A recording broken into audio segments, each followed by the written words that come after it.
अपने वेबिनार का आगाज करते हैं। सबसे पहले हमें पता होना चाहिए कि पीयर रिव्यू क्या है।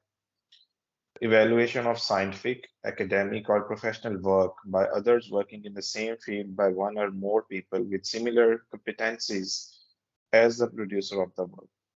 जब आपका साइंसी, तहकीकी या इल्मी काम आपके जैसी फील्ड में काम करने वाले दूसरे लोग इवेलुएट करें, उसको चेक करें, उसे पीयर रिव्यू कहते हैं। इसको हम ऐसे भी कह सकते हैं कि स्कॉलरी पीयर रिव्यू या एकेडमिक पीयर रिव्यू, और इसके लिए रेफरिंग का लफ्ज भी इस्तेमाल किया जाता है। And it is the process of having a draft version of researchers methods and findings, results and reviewed usually anonymously bye experts और पीयर्स इन द फील्ड। कि आपने जो रिसर्च की या जो भी आपने तहकीकी काम किया, वो किस तरीके से किया और आपकी क्या फाइंडिंग्स थी, क्या नताइज और क्या रिजल्ट्स आए, इसका एक ड्राफ्ट बना हो और उसको एक्सपर्ट्स जो हैं आपकी फील्ड के वो इवेलुएट करें। इसको पीयर रिव्यू का प्रोसेस कहते हैं। और जो जर्नल्स, ऐसे जरायद, ऐसे रसाले जो आपका तहकीकी काम छापते हैं, इस प्रोसेस के थ्रू इवेलुएट करने के बाद उनको पीयर रिव्यू जर्नल्स कहा जाता है। तो आमतौर पे जो ज़्यादातर साइंसी जर्नल्स हैं, साइंटिफिक जर्नल्स हैं, उनके लिए पीयर रिव्यू जर्नल का लफ्ज इस्तेमाल किया जाता है। अब ये पीयर रिव्यू क्यों ज़रूरी है कि हम लोगों ने जो रिसर्च की है, जो तहकीक की है, बाकी लोग उसको क्यों एवेलुएट करें। तो इसके लिए कुछ पॉइंट्स हैं जो समझना ज़रूरी है कि it's a litmus test for scientist and researchers to verify their findings. अगर आप साइंस के तालिब इल्म है तो लिटमस टेस्ट का आपको पता होगा, जिससे हमें पीएच का पता चलता है। तो इसी तरीके से पीयर रिव्यू के प्रोसेस से हमें किसी तहकीकी काम की काबिलियत और उसकी अफादियत का पता चलता है कि ये तहकीकी काम किस पायक है, ये अच्छा है या ये बुरा है, या ये बहुत अच्छा है या ये बिल्कुल वक्त का ज़िया है। तो ये एक लिटमस टेस्ट है। दूसरे नंबर पे मेंटेनिंग का सब्सटेंशियल स्टैंडर्ड इन पब्लिशिंग। ये इसलिए भी ज़रूरी है कि एक खास मेयार के, यानी कि आला मेयार का जो तहकीकी काम है, सिर्फ उसको छापा जाए। अगर आपने कोई गैर ज़रूरी, जो आप समझते हैं कि शायद आपने रिसर्च की है और वो बहुत फ़ायदे की है, लेकिन हो सकता है कि वो बाकी लोगों के लिए, जो साइंसदान हैं, जो रिसर्चर्स हैं, जो तहकीक के काम से जुड़े लोग हैं, उनके लिए वो गैर ज़रूरी हो। तीसरी चीज़ है जी, filter to ensure that only high quality research is published, especially in reputable journals, by determining the validity, significance and originality of the study। तो ये पीयर रिव्यू का प्रोसेस एक फिल्टर की तरह है कि ऐसे जर्नल, ऐसा ऐसा तहकीकी काम जो वैलिड नहीं है, जिसको वेरीफाई नहीं किया जा सकता, जिसकी कोई खास साइंसी अफादियत नहीं है और उसमें कोई इनफरादियत नहीं है, उसकी कोई ओरिजिनलिटी नहीं है, तो उनको फिल्टर कर दिया जाए ताकि गैर जरूरी चीजें ना छपें। और चौथे नंबर पे है to improve the quality of manuscript that are deemed suitable for publication. कि अच्छी क्वालिटी जो है रिसर्च की, तहकीकी काम की, सिर्फ वो छापी जाए। तो ये इस वजह से पीयर रिव्यू किया जाता है। अब पीयर रिव्यू का प्रोसेस क्या है, तो इसमें छह, जो इस इलस्ट्रेशन में छह स्टेप्स दिखाए गए हैं। सबसे पहले जो ऑथर होता है वो अपना तहकीकी काम लिखता है। वो रिसर्च हो सकती है, वो रिव्यू हो सकता है, वो प्रोटोकॉल हो सकता है, कि हम आगे डिस्कस करेंगे कि रिसर्च की कौन कौन सी इकसाम हो सकती हैं।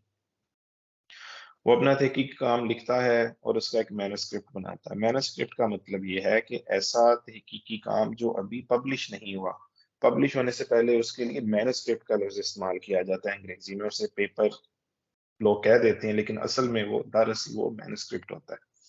तो सबसे पहले आप अपनी तहकीक करेंगे और फिर आप उसका मैन्युस्क्रिप्ट लिखेंगे, फिर आप जर्नल को जमा करवाएंगे। जर्नल का जो एडिटर होगा वो उसको देखेगा, आया कि ये तहकीकी काम मेरे जर्नल से मुताबिकत रखता है या नहीं।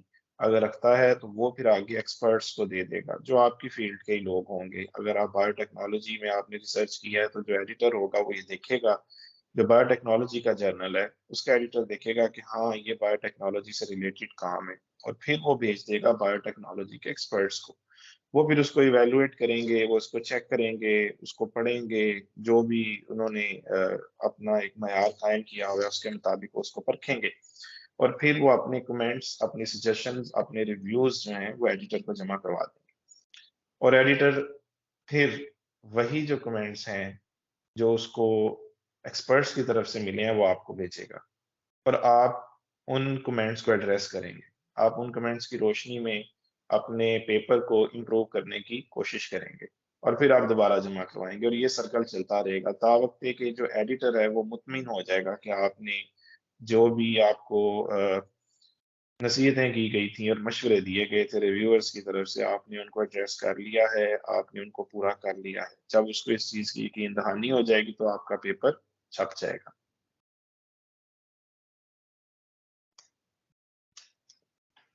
अब टाइप्स ऑफ पीयर रिव्यू के पीयर रिव्यू कितनी इकसाम का होता है?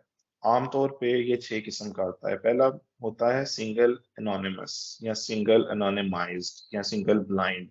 इसका मतलब ये होता है कि जो लिखने वाला है, जो ऑथर है, उसको नहीं पता कि मेरे तहकीकी काम को कौन इवेलुएट कर रहा है, कौन उसको चेक कर रहा है, कौन उसका मेयार परख रहा है। डबल ब्लाइंड या डबल अनोनिमस या डबल अनोनिमाइज्ड वो पीयर रिव्यू प्रोसेस होता है जिसमें ना लिखने वाले को पता है कि मेरा पेपर कौन लोग पढ़ रहे हैं और उसको इवेलुएट कर रहे हैं, और ना ही रिव्यूअर्स को, एक्सपर्ट्स को ये पता होता है कि हम किस शख्स का जो तहकीकी काम है उसको इवेलुएट कर रहे हैं। तीसरा होता है ओपन पीयर रिव्यू।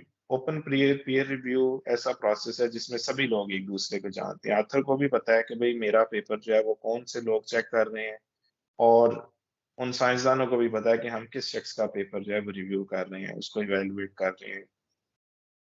चौथा होता है transparent peer review. Transparent review open peer review की ही एक किस्म है, लेकिन इसमें ये किया जाता है कि जब आपके रिव्यूअर्स कमेंट्स देते हैं, वो अच्छे हैं बुरे हैं, वो कमेंट्स जब आपका पेपर छपेगा तो उसके साथ वो कमेंट्स भी छापे जाएंगे। फिर पांचवें नंबर पे होता है collaborative peer review. Collaborative peer review में ये होता है कि 2 3 4 5 10 रिव्यूअर मिल के इकट्ठे बैठ के, या जिस तरीके से भी वो एक दूसरे के साथ कोऑपरेट करना चाहते हैं, करके एक रिपोर्ट बनाते हैं। बाकी रिव्यू प्रोसेस में सारे जो सिंगल ब्लाइंड है, डबल ब्लाइंड है, या ओपन रिव्यू है, या ट्रांसपेरेंट रिव्यू है, उसमें हर रिव्यूअर अपनी राय अलग अलग देता है, लेकिन कोलैबोरेटिव पीयर रिव्यू में सारे अपनी राय इकट्ठी देते हैं। और छठे नंबर पे होता है पोस्ट पब्लिकेशन रिव्यू। बाज़ औक़ात एक रिसाला आपके तहकीकी काम को छाप देता है, और उसके बाद उसके ऊपर लोग कमेंट्स करते हैं। तो बाज़ औक़ात जो आपका जर्नल होता है वो उन कमेंट्स को भी पब्लिश करता है। उसको पोस्ट पब्लिकेशन रिव्यू कहते हैं। उसके बाद आ जाता है टाइप्स ऑफ साइंटिफिक पब्लिकेशंस, कि जो साइंटिफिक पब्लिकेशन है, जो तहकीकी काम है, उसकी कितनी इकसाम है। इसकी इकसाम तो बहुत सारी हैं, लेकिन उनकी जो बुनियादी इकसाम है हम उनका जिक्र करते हैं। एक रिसर्च आर्टिकल है जो आप सभी लोग जानते हैं। इसके अलावा ओपिनियन होता है। ओपिनियन का मतलब है राय, कि आप साइंस के किसी खास मौजू के ऊपर अपनी राय देते हैं। फिर लेटर्स, खत, जिस तरीके से अखबारों में भी खत छपती हैं, ऐसे ही जो तहकीकी मकाले हैं, जो तहकीकी रसायल हैं, जराइद हैं, जर्नल्स हैं, उनमें भी लेटर मौसूल होते हैं। जो बड़े बड़े साइंसदान हैं या कोई भी शख्स जो है वो उसमें अपना खत लिखता है और एडिटर फिर उस खत को छापता है। कमेंट्री, कमेंट्री जिस तरीके से आपने क्रिकेट मैच देखा होगा, तो कमेंट्री में किसी और शख्स के तहकीकी काम के ऊपर कमेंट्स दिए जाते हैं, वो भी छापे जाते हैं। रिव्यू आर्टिकल्स होते हैं, न्यूज़ खबरें होती हैं, एडिटोरियल, एडिटोरियल से मुराद ऐसा टेक्स्ट है जो एडिटर खुद लिखता है। Methodologies, protocols. अब हम इसको थोड़ा एलेबोरेट करते हैं। तो ज़्यादातर लोग जो हमारा वेबिनार इस वक्त अटेंड कर रहे हैं उनका ताल्लुक बायोलॉजी से, मेडिसिन से, मेडिकल के शोबे से है। तो मेडिकल के शोबे में क्लिनिकल पब्लिकेशंस होती हैं जिनकी काफ़ी सारी इकसाम है। मिसाल के तौर पे प्राइमरी और ओरिजिनल रिसर्च आर्टिकल। बाज़ लोग रिसर्च आर्टिकल के साथ ओरिजिनल का लफ्ज़ भी लिखते हैं।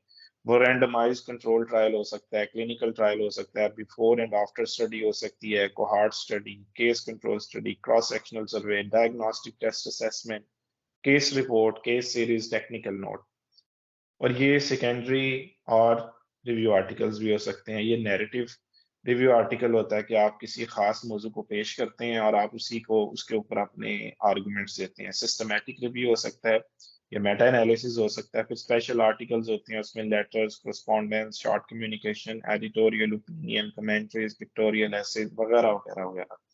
अगर आप इनकी तफसील में जाना चाहते हैं तो आप गूगल के ऊपर ये लफ्ज लिख के इसको पढ़ सकते हैं, और क्लिनिकल पब्लिकेशन की जितनी भी इकसाम है उनके बारे में जान सकते हैं। लेकिन जो बुनियादी 8 इकसाम थी, वो मैंने आपके साथ पहले डिस्कस कर ली हैं। अब आ जाता है इम्पैक्ट फैक्टर। इम्पैक्ट फैक्टर क्या बला है, ये क्या होता है, ये क्यों ज़रूरी है, इसको कैसे कैलकुलेट करते हैं, अभी हम इसके बारे में पढ़ते हैं। The impact factor was devised by Eugene Garfield in 1975। 1975 में ये एक साइंसदान था जिसका नाम यूजीन था, अमेरिका के शहर फिलाडेल्फिया में। इस शख्स ने एक इंडिकेटर पेश किया, उसने एक मयार जो है वो सेट किया कि हम किस तरीके से जानें कि कौन सा जो जर्नल है वो अच्छा है और कौन सा जर्नल जो है वो कम अच्छा है या कम रिलायबल है। और इसने एक इदारे की बुनियाद रखी जिसका नाम इसने इंस्टीट्यूट ऑफ साइंटिफिक इंफॉर्मेशन रखा, जिसे आईएसआई, ये पाकिस्तानी आईएसआई नहीं।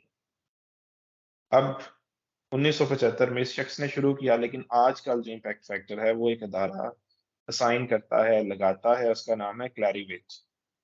और ये हर साल एक रिपोर्ट छापते हैं जिसके अंदर सारे जितने भी जर्नल्स हैं उनकी इम्पैक्ट फैक्टर और जो बाकी उनके स्टैटिस्टिक्स हैं, जो शुमारियात हैं, उनका इंदराज होता है। इसको जर्नल साइटेशन रिपोर्ट या जेसीआर कहते हैं और इसको वेब ऑफ साइंस के नाम से छापा जाता है। तो ये अभी मैं आपको दिखाऊंगा, अभी ऑनलाइन हम क्रोम पे जाएंगे और इसको भी एक्सप्लोर करेंगे। The impact factor is a measure of the frequency with which the average article in a journal has been cited in a particular year. It is used to measure the importance or rank of a journal by calculating the time it its articles are cited. तो impact factor से मुराद ये होता है कि एक journal के अंदर जो एक तहकीकी मकाला या एक रिसर्च आर्टिकल छपा है उसको कितनी बार साइट किया गया है। साइट करने से मुराद ये होता है कि कोई और शख्स जो कोई और तहकीक कर रहा है वो अपने काम में, अपनी रिसर्च में आपके काम का, आपके पेपर का हवाला देता है। इस हवाले को साइटेशन का नाम दिया जाता है। तो ये एक एवरेज होती है कि कितने रिसाले जो हैं, उनके कितने जर्नल्स हैं, सॉरी कितने पेपर्स हैं जिनको साइटेशंस मिल रही हैं। तो इसको कैलकुलेट करने का जो तरीकाकार है वो ये होता है कि 2 साल के अंदर एक रिसाले में जितने भी पेपर छपे और उनको जितनी साइटेशंस मिली। तो A is the number of times article published in 2008 and 2009 are cited by index journals during 2010 and B is the total number of citable items। मिसाल के तौर पे एक जर्नल जो है उसको एक साल में 1000 साइटेशंस मिली और उस जर्नल ने एक साल में 100 आर्टिकल्स पब्लिश किए। तो आप 1000 को 100 से तकसीम करेंगे तो 10 आ जाएगा, तो 10 उसका इम्पैक्ट फैक्टर होगा। ये आप मजीद भी इसके बारे में इंटरनेट पे पढ़ सकते हैं। तो impact factor and ranking. The impact factor is reported in annual journal citation report. हर साल इम्पैक्ट फैक्टर है वो जेसीआर में आता है, आप इसको ऑनलाइन चेक कर सकते हैं। Journals with higher impact factor values are given the status of being more important or carry more prestige in their respective fields than those with lower value। जितना ज्यादा impact factor ज्यादा होता है उस journal को उतना ज्यादा मुकद्दम ख्याल किया जाता है, उसको उतना ज्यादा अहम समझा जाता है। It is frequently used by universities and funding bodies to decide on promotion and research proposals।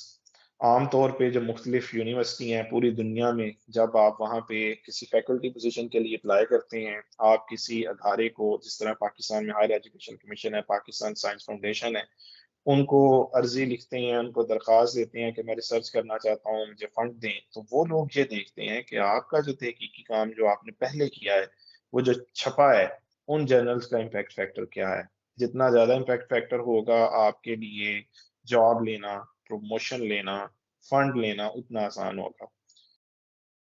और जर्नल्स की काबिलियत को, मेयार को मापने का एक और पैमाना भी है जिसको इस वक्त रैंकिंग के नाम से जाना जाता है। आए रैंकिंग के बारे में देखते हैं, रैंकिंग क्या है। तो journal ranking is widely used in academic circles in the evaluation of an academic journals impact and quality.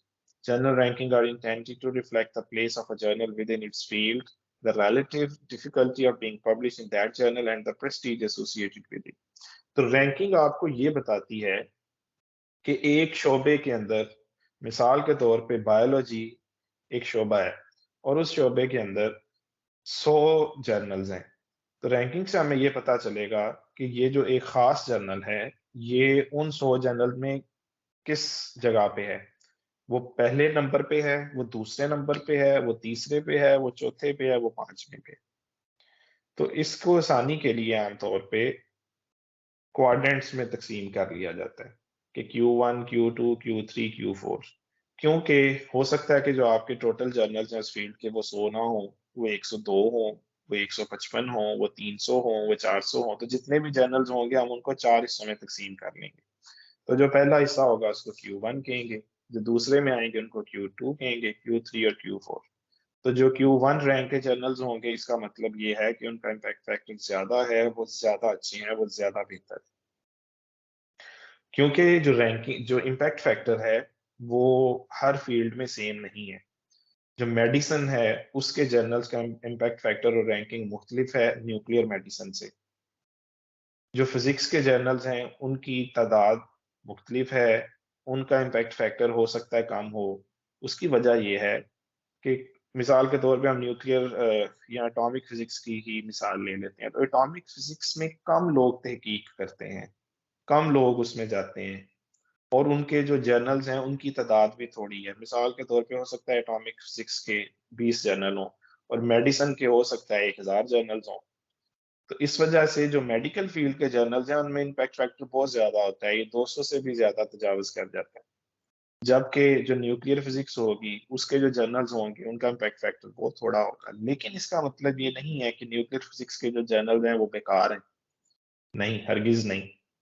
क्योंकि न्यूक्लियर फिजिक्स में तहकीक कम हो रही है, उसके जर्नल कम हैं, उसमें साइटेशंस कम होती हैं, पब्लिश पेपर कम पब्लिश होते हैं। इस वजह से जो रैंकिंग का पैमाना है वो भी मुतारिफ करवाया गया ताकि ये पता चले। तो इस वक्त मॉडर्न वर्ल्ड में, जिस तरह मैं अमेरिका में हूँ, यहाँ पे मैं कोरिया में था, वहां पे रैंकिंग को अफादियत दी जाती है बनिस्बत इम्पैक्ट फैक्टर के।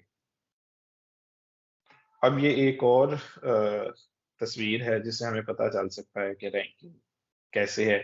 मिसाल के तौर पे बायोलॉजी की फील्ड में एक जर्नल है बायोलॉजिकल रिव्यू, तो ये टॉप जर्नल है बायोलॉजी की शोबे में। तो ये इसका रैंक 1% है। जो Q1 है, जो 0 से लेके 25 तक को जाहिर करता है, उसमें ये फर्स्ट परसेंट है, यानी कि ये पहले नंबर पे है। दूसरी तरफ एक और जर्नल है बायोलॉजी का, उसका नाम है बायो साइंस जर्नल, उसका रैंक 98% है। तो इसका मतलब है कि ये Q4 कैटेगरी में आएगा, और ये जितने भी बायोलॉजी के जर्नल हैं उनमें ये 98 नंबर पे जाके आता है। अब आ जाता है selection criteria for manuscript submission, कि मैंने जो एक तहकीक की है, वो एक्सपेरिमेंटल है या वो रिव्यू है या वो केस स्टडी है या वो रिपोर्ट है या वो प्रोटोकॉल है, तो मैं उसको किस जर्नल में जमा करवाऊं, ये बहुत ज़रूरी है।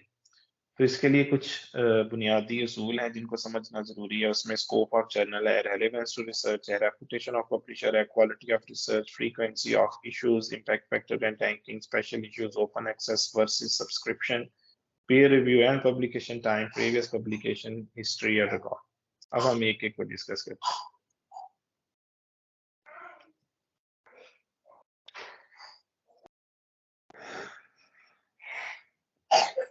एक मिनट मुझे दीजिएगा।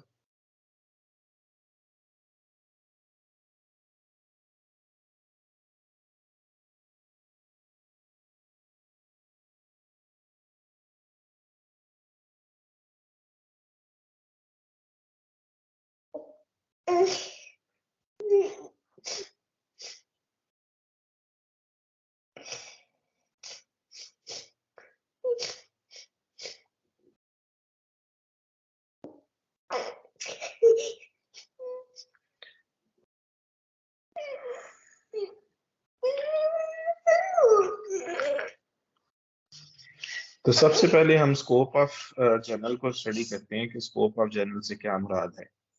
स्कोप ऑफ जर्नल ये होता है, the most critical parameter most of the articles get rejected as they don't follow under the scope of the journal. Scope of journal से मुराद ये है कि हर जो शोबा है उसके अपने जर्नल हैं। मसलन बायोलॉजी के जर्नल्स मुख्तलिफ हैं, मेडिसिन के मुख्तलिफ हैं, बायोटेक्नोलॉजी के मुख्तलिफ हैं। अब आपने रिसर्च की है फिजिक्स में और आप अपना जो पेपर है वो जमा करवा रहे हैं बायोलॉजी के जर्नल में, तो ये बायोलॉजी के जर्नल के स्कोप में नहीं आता। और जितने भी जर्नल्स होते हैं उन्होंने अपनी वेबसाइट पे अपने होम पेज के ऊपर अपना स्कोप लिखा होता है। तो आम तौर पे जो 90% पेपर रिजेक्ट होते हैं उनकी वजह ये होती है कि वो जो पेपर्स होते हैं या वो जो मैन्युस्क्रिप्ट और तहकीकी काम होता है वो उस जर्नल के स्कोप में नहीं होता और एडिटर उसको रिजेक्ट कर देता है। तो सबसे पहले जब आप अपना पेपर किसी जर्नल में जमा करवा रहे हैं तो उसका स्कोप पढ़ें, उसकी वेबसाइट पे जाएं और वहां से देखें। दूसरे नंबर पे authors must read the scope of a journal before submitting any type of manuscript. It can easily be seen found on the home page of journal. अच्छा, इसको हमने डिस्कस कर लिया। दूसरे नंबर पे आ जाता है relevance to research area or category. According to Web of Science, each journal has its own peculiar category. जो हर जर्नल है उनकी कैटेगरी होती है। मिसाल के तौर पे जो बायोलॉजी की कैटेगरी है उसकी सब कैटेगरीज होंगी। जुआलॉजी अलहदा होगी, जुआलॉजी के जर्नल और होंगे, बायोटेक्नोलॉजी के और होंगे, बॉटनी के मुख्तलिफ होंगे, बायोकेमिस्ट्री के और होंगे। तो इस चीज को भी देखना जरूरी होता है कि आपका जो तहकीकी काम है वो उस जर्नल से रेलिवेंट है या नहीं। Authors can find such details on the home page of a journal or from the JCR website. JCR की मैं वेबसाइट से भी आपको दिखा दूंगा और जो जर्नल होता है उसने अपने होम पेज पे ये सारी डिटेल दी होती है। Many journals have multiple categories and carry specific ranking in each category. हो सकता है कि एक जर्नल जो है वो फिजिक्स की रैंकिंग में हो, यानी फिजिक्स की कैटेगरी में हो, और उसके साथ वो मेडिकल फिजिक्स की कैटेगरी में भी हो सकता है उसके साथ वो कंप्यूटेशनल फिजिक्स की कैटेगरी में भी हो। इसका मतलब ये है कि वो जो फिजिक्स का जर्नल है वो मेडिकल फिजिक्स से रिलेटेड भी पेपर छापता है और कंप्यूटेशनल फिजिक्स से रिलेटेड भी पेपर छापता है। तो दोनों में उसकी जो रैंकिंग होगी वो मुख्तलिफ होगी। It's a double-edged sword, as sometimes authors need to have a published paper in a specific category based on the grant or project requirement. तो बाज़ औक़ात ऐसा होता है कि जब आप अपना कहीं पे प्रोजेक्ट अप्लाई करते हैं, किसी इदारे से कॉन्टैक्ट करते हैं कि मुझे फंडिंग चाहिए, तो वो इदारा पूछता है कि आपका जो पेपर छपा था, वो किस कैटेगरी में था? तो इस वजह से आपने सिर्फ ये नहीं देखना होता कि जर्नल जो है वो बायोलॉजी यानी फिजिक्स का है, मेरा फिजिक्स का पेपर है। हो सकता है कि वो जिस बंदे ने आपको फंड देना है, जिस इदारे ने, वो कहे कि आपका जो पेपर है वो तो कंप्यूटेशनल फिजिक्स में छपना चाहिए था, लेकिन आपका पेपर तो इंडस्ट्रियल फिजिक्स में छपा हो। तो ये चीजें देखना बहुत जरूरी होती हैं। अच्छा, फिर उसके बाद आ जाता है reputation of publisher. Famous print houses like Wiley, Elsevier, Taylor and Francis और ऐसे बहुत सारे फेमस पब्लिशर हैं, have years of publishing and marketing experience. Elsevier जो पता नहीं 100-150 साल से वो लोग काम कर रहे हैं। उनके कह लें कि जर्नल्स हैं, उनकी किताबें हैं और हर कोई उनको जानता है। उनकी वेबसाइट्स जो हैं, उनकी सोशल मीडिया पे, लिंक्डइन पे, इंटरनेट पे बहुत ज्यादा प्रेजेंस है। The papers publish in their journals get better readership than small publisher. तो अगर आपका पेपर किसी ऐसे पब्लिशर के किसी जर्नल में छपता है तो ज्यादा चांसेस हैं कि लोग आपके पेपर को ज्यादा अहमियत देंगे कि भाई इतने बड़े पब्लिशर जो है उसने छापा है। Unfortunately, some publishers are notorious and scientific community avoid to publish in the journals. और कुछ ऐसे जर्नल भी हैं, और सॉरी ऐसे पब्लिशर भी हैं, और उन पब्लिशर के कुछ ऐसे जर्नल्स हैं जो कि बदनाम हैं, और जो साइंटिफिक कम्युनिटी है वो कोशिश करती है कि उनमें वो अपना पेपर मत पब्लिश करे। Try to get your paper publish in journal which has a reputable publisher. तो अपना जर्नल जो है वो ऐसा सिलेक्ट करें जिसका पब्लिशर अच्छा अच्छा और मशहूर हो। अच्छा, उसके बाद आ जाता है quality of research. So don't be too ambitious regarding your research work and effectively use Google Scholar to find paper relevant to your research work. बाज़ का हम समझते हैं हमने कोई रिसर्च की है, छोटी सी हमने तहकीकी काम किया था, हम समझते हैं कि नहीं ये तो शायद जो है इस पे मुझे नोबेल प्राइज मिलना चाहिए। क्योंकि हम लोगों का लिटरेचर सर्वे बहुत महदूद होता है। तो आप गूगल स्कॉलर पे जाएं, जो भी आपने तहकीक की है, जो भी उसका टाइटल है उसमें पेस्ट करें और सर्च का बटन दबाएं, तो आपको आगे सैकड़ों हजारों जो रिसर्च आर्टिकल्स हैं वो मिलेंगे और उनसे आपको फिर अंदाजा हो जाएगा कि आपका जो क्वालिटी ऑफ रिसर्च है वो कितनी है। Compare your work with publish literature and score your work. तो आप अपना जो तहकीकी काम है उसको कंपेयर करें बाकी लोगों के साथ, उससे आपको पता होगा कि आपने क्या काम किया।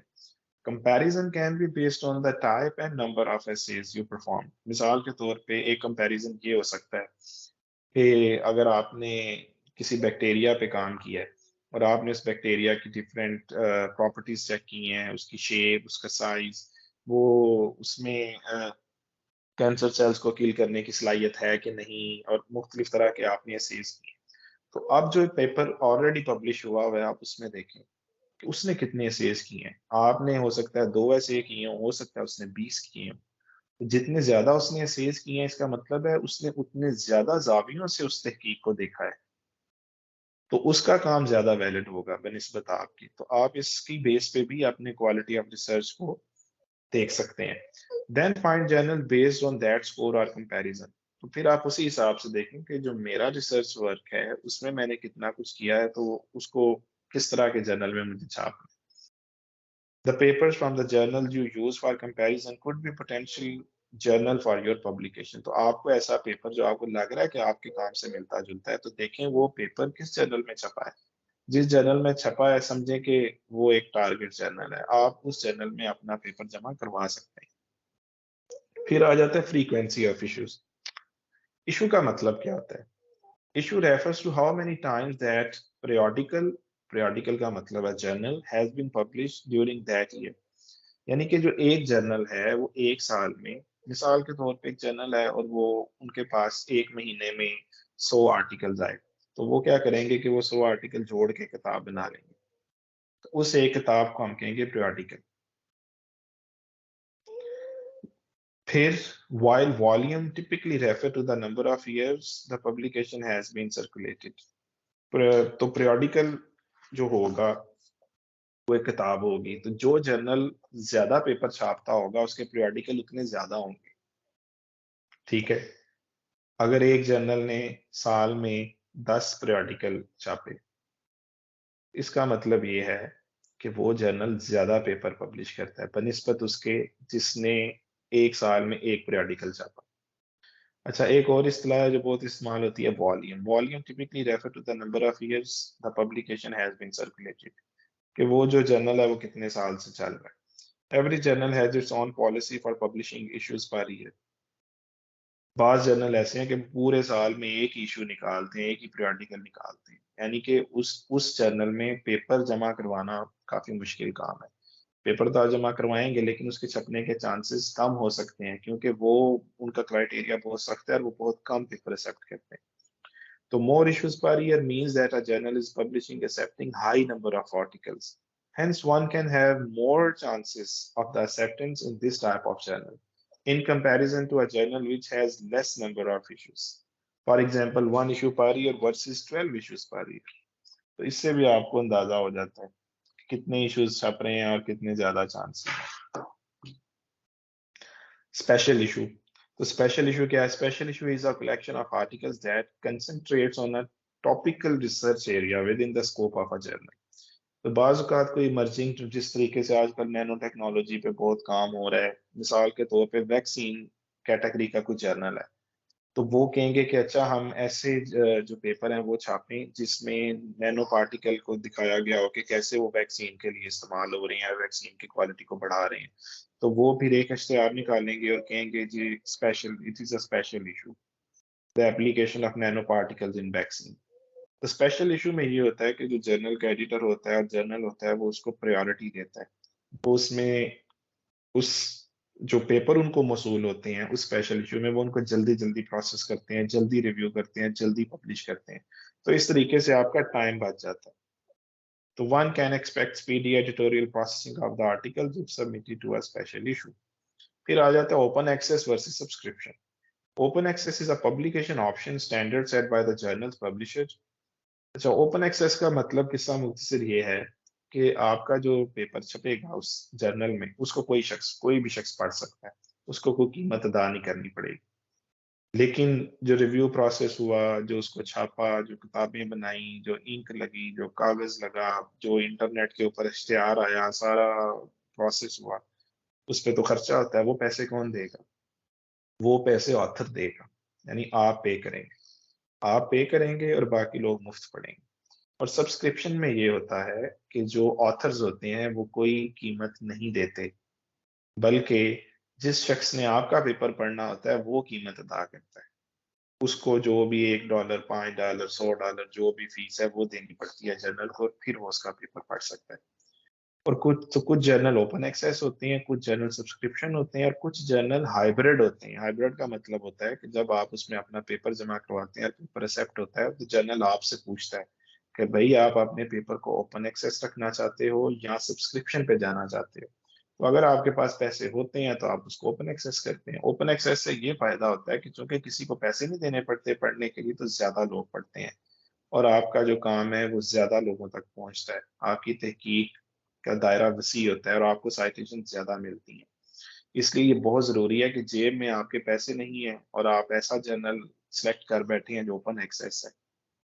तो जब तक आप ये, हर जर्नल ने अपने वेबसाइट पे दिया होता है, बाज में तो साफ लिखा होता है और बाज में ट्रांसफॉर्मेटिव का लफ्ज लिखा होता है, हाइब्रिड का लफ्ज लिखा होता है, और बाज में लिखा होता है कि हम सिर्फ सब्सक्रिप्शन बेस हैं।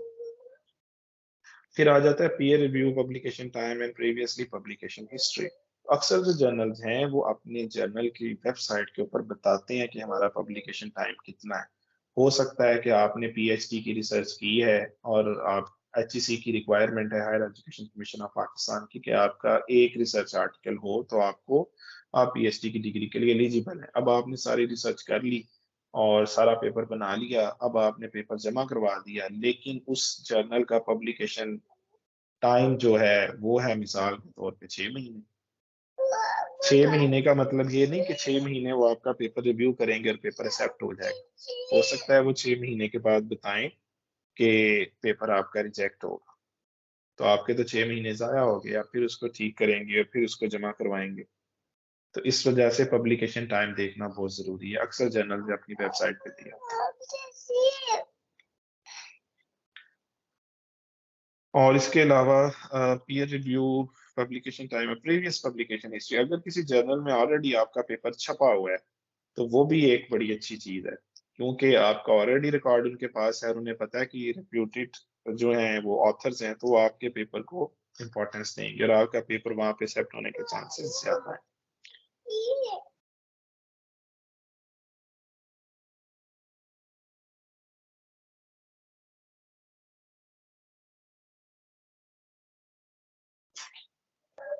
अच्छा जी, अभी मैं आपको लाइव डिमॉन्स्ट्रेशन देता हूँ कि किस तरीके से जो है हमने जेसीआर की वेबसाइट को देखना है।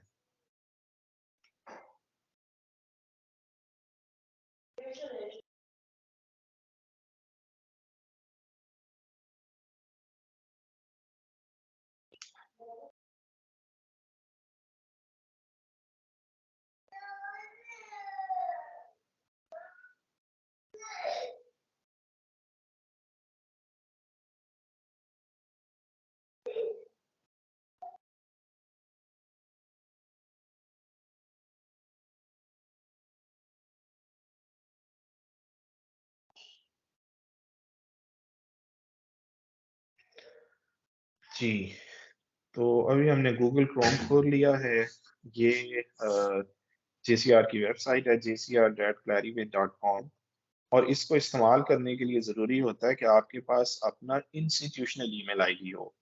इंस्टीट्यूशनल ईमेल आईडी से मुराद ये है कि जो आपको आपके इदारे या यूनिवर्सिटी की तरफ से मिला हो, जैसा कि umar@of qau.edu.pk।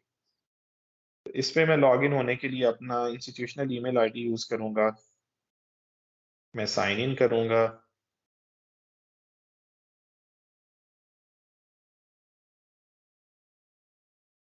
और ये हमारे पास वेबसाइट आ गई।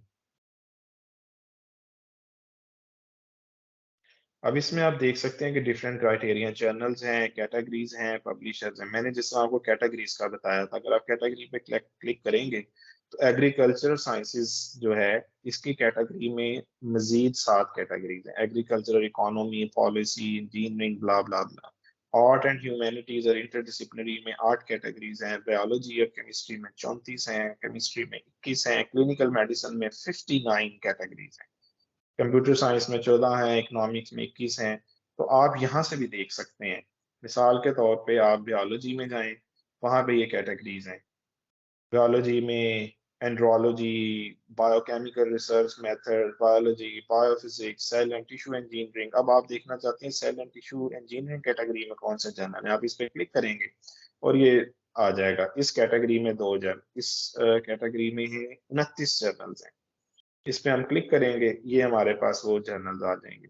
ये जर्नल का नाम है, उसका इंटरनेशनल स्टैंडर्ड नंबर है, उसकी कैटेगरी है, उसकी साइटेशंस हैं और ये उसका इम्पैक्ट फैक्टर है 2021 में। क्योंकि अभी 2022 की रिपोर्ट नहीं आई, तभी 2022 के इम्पैक्ट फैक्टर नहीं लगे, तो 2021 में इसका इम्पैक्ट फैक्टर 25 था। और ये उसकी रैंकिंग है कि ये Q1 रैंक का है। और यहाँ से आप इसको आगे देख सकते हैं, मजीद आगे जा सकते हैं। और इस साइड पे उन्होंने भी ये भी लिखा हुआ है परसेंटेज ऑफ ओपन एक्सेस, कि इस जर्नल में कितने फीसद पेपर ओपन एक्सेस हैं। 100% का मतलब ये है कि ये जो जर्नल है ये ओपन एक्सेस है, यहाँ पे आपको अपना पेपर जमा करवाने के लिए पैसे देने पड़ेंगे। अच्छा, अब दोबारा हम इस वेबसाइट पे आ जाते हैं। एक तो कैटेगरीज थी, दूसरे नंबर पे आप पब्लिशर से भी सर्च कर सकते हैं कि स्प्रिंगर नेचर के कितने जर्नल हैं, एल्सवेयर के कितने हैं, टेलर एंड फ्रांसिस के कितने हैं, विले के कितने हैं, सेज जो है उनके कितने हैं, ऑक्सफोर्ड के कितने हैं, कैम्ब्रिज प्रेस के कितने जर्नल्स हैं। मिसाल के तौर पे मैं एल्सवेयर पे क्लिक करता हूँ तो एल्सवेयर के जितने भी जर्नल्स हैं वो इसमें आ जाएंगे। अब एल्सवेयर का एक जर्नल है लैंसेट, उसका इम्पैक्ट फैक्टर है 202।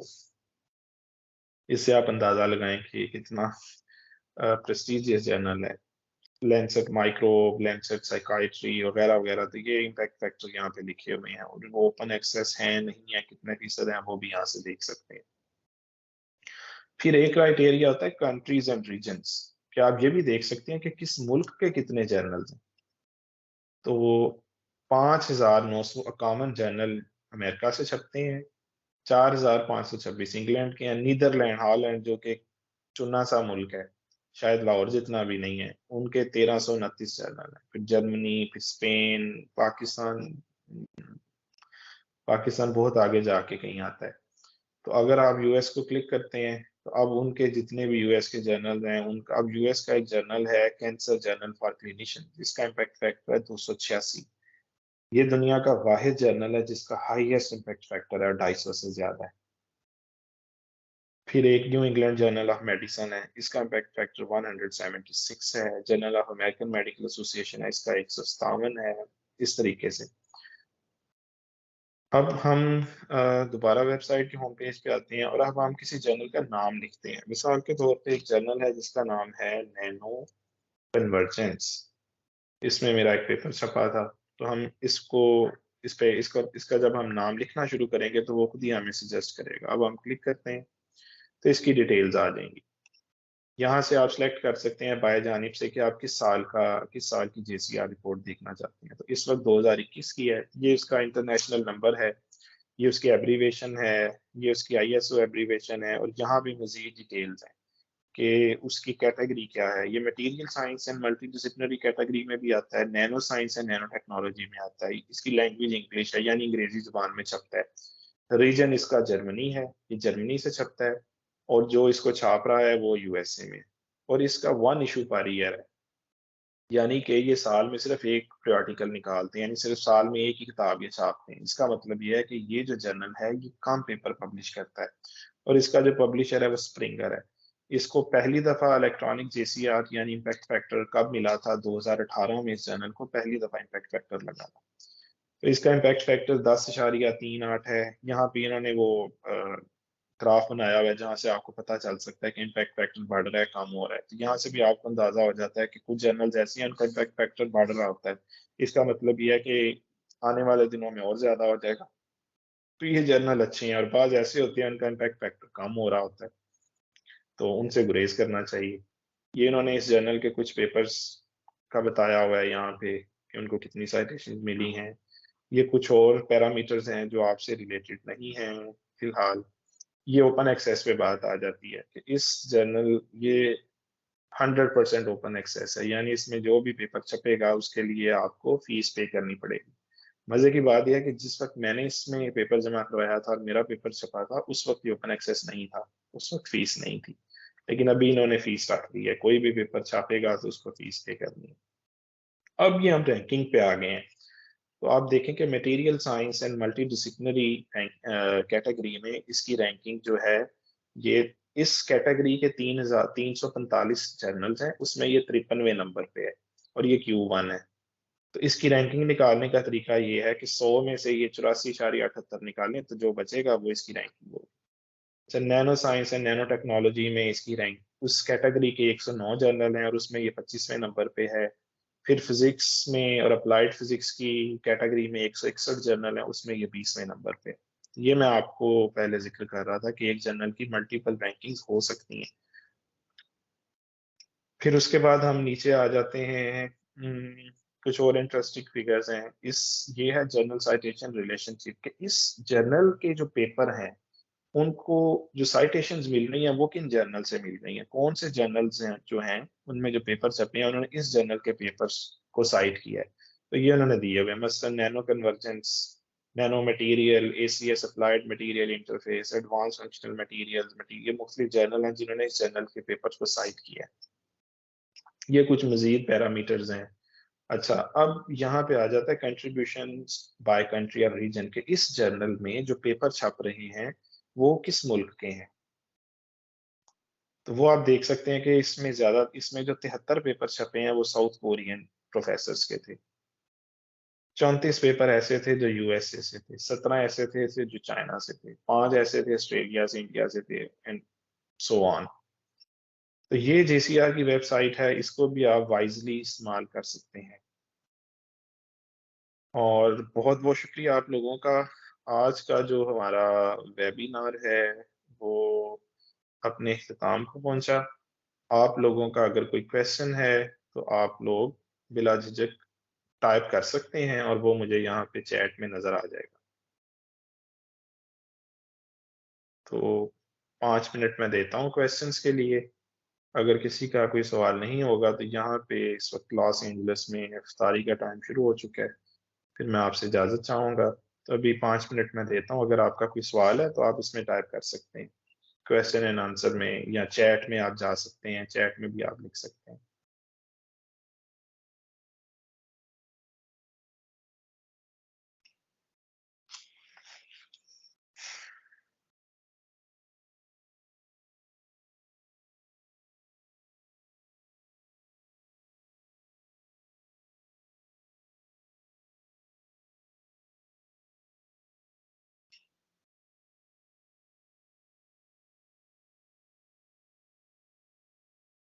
तो किसी ने पूछा है कि जर्नल्स की रैंकिंग देखने का क्या क्राइटेरिया है।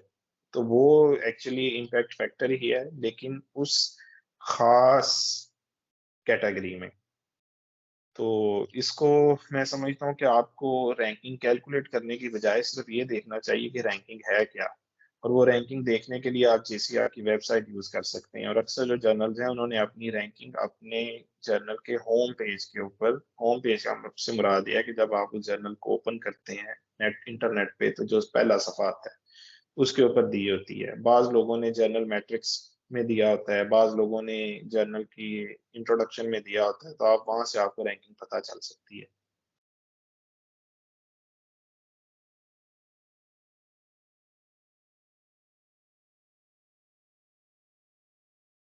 किसी ने ये पूछा है कि क्या रिसर्च आर्टिकल होना जरूरी है या हम रिव्यू आर्टिकल ही सीधा लिख सकते हैं। तो ये बहुत अहम सवाल है। आप भले रिसर्च आर्टिकल लिखें, भले रिव्यू आर्टिकल लिखें, स्टूडेंट को कोई नहीं जानता होता। आप हमेशा किसी शख्स की सुपरविजन में, जेर सरपरस्ती ये काम करते हैं। तो ये चीज़ बहुत अहम होती है कि जो आपका सुपरवाइजर है उसकी एकेडमिक रैंकिंग क्या है, यानी कि वो खुद कितना काबिल है, वो मशहूर है, मारूफ है, या उसको कोई नहीं जानता। तो अगर आपका जो सुपरवाइजर है वो आपको इजाज़त देता है रिव्यू आर्टिकल लिखने की, वो समझता है कि आप लिख सकते हैं और वो आपके सुपरविजन करता है, तो आप लिख सकते हैं, इससे कोई फर्क नहीं पड़ता। या आपके सुपरवाइजर की जवाबदेही है, क्योंकि जब भी आप पेपर जमा करवाएंगे आप खुद ही पेपर को लिख के रिसर्च करके जमा नहीं करवा सकते, बल्कि हमेशा आप किसी की सुपरविजन में करते हैं, सुपरवाइजर के अंडर करते हैं।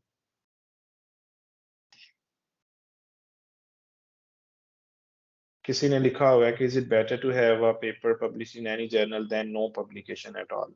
मैंने पहले भी जिक्र किया कि कुछ जर्नल ऐसे हैं जो बदनाम है, नोटोरियस हैं। तो अगर आप उनमें अपना पेपर छाप लेंगे तो वो आपको फ़ायदा देने की बजाय नुकसान देगा। तो आप कोशिश करें कि आप जो भी रिसर्च कर रहे हैं उसको किसी प्रॉपर जो प्रीडेटरी या जिसे उर्फ़े आम में 2 नंबर जर्नल कहा जाता है वो ना हो। तो बजाय कि आप हेस्ट मेक्स वेस्ट, आप जल्दी में कहें कि बस मैंने पेपर किया है और मैं अब जमा करवा दूँ, तो आप उसको इम्प्रूव करें और उसको किसी अच्छे जर्नल में जमा करवाएँ।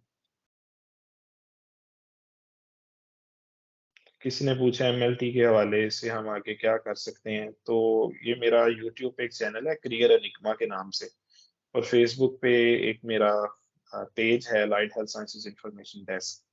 आप उस पे जा सकते हैं, उस पे मेरी कुछ वीडियोज़ हैं इस टॉपिक के ऊपर।